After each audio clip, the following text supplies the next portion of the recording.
Ah,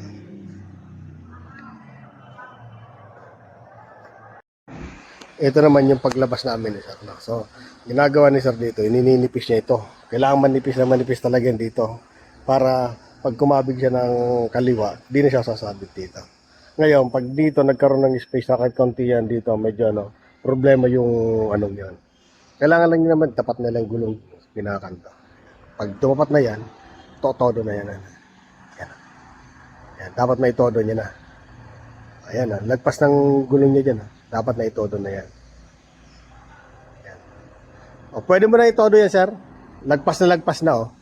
Alayo na gulong mo. Yan. Oh, lagpas na yung kanina pa. Ah. Yan. Dapat kanina katodo na yan. Yan. So, dito, okay naman yung space pa rin. Pero maganda talaga laging manipis dito. Pag kung ganyan ang parking mo, parking space mo, kailangan dikitan mo to para pag kumabig ka dito sa kaliwa, hindi ka nasasabit dito. Wala ka ng problema.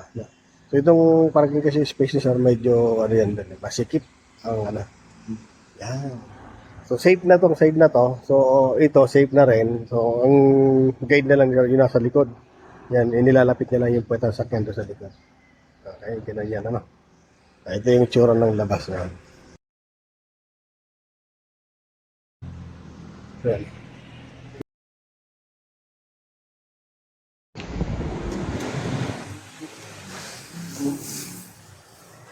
Yan, kailangan mo penetrate na yan. Yan. Okay, so ito pala yung parking ni sir yan. Ginagawa niya. So, yung bakal na yun, ninipisan niya yun na hindi lang siya sasabit. Kailangan madikit yun kasi masikip dito sa space na yan. Mapapansin mo, ito mga sakyan na dyan lang. Meron pa yung sakyan dito. Kailangan manipis niya talaga yan. Okay.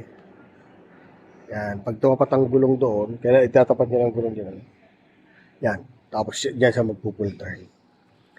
Yan. Pag nag-pull turn niya, safe na yung tagiliran doon sa kanan. Dito naman siya. Sa kaliwang mirror. Yan. Lalapit niya muna tong puwet dito. Adjust. Okay.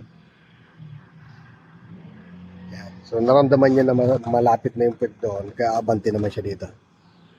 Abante siya dito. Yan. Okay.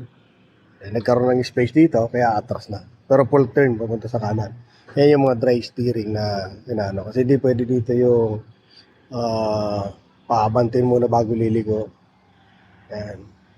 Papakaramdaman ni sir kung kaya na dun pumasok. Pag nakita niya medyo ano yan, kagaya niya, medyo masikip, pakiramdam kung masikip, pwedeng umabante yan. Op! Abante ka na, pag ganyan masikip. Yan. Nakakabi ka na dito. Para lumuwag. Ayun, sige pa. Very good. Yan. Tapos todo ulit ng kanan. Ayun. Kukunin na yung point, yung ano nandun, no? Nag-point na siya, kaya gitna na. Atras na yan. So, yun nga lang, rampahan niya, medyo mataas. Kaya tinan mo, ito, nakaano siya. Yan. Buti malakas yung makina nito. Automatic na Mazda to. So, kaya, walang problema doon sa, ano, kahit nakahangin siya, hindi siya basta-basta na atras o naabante, gano'n.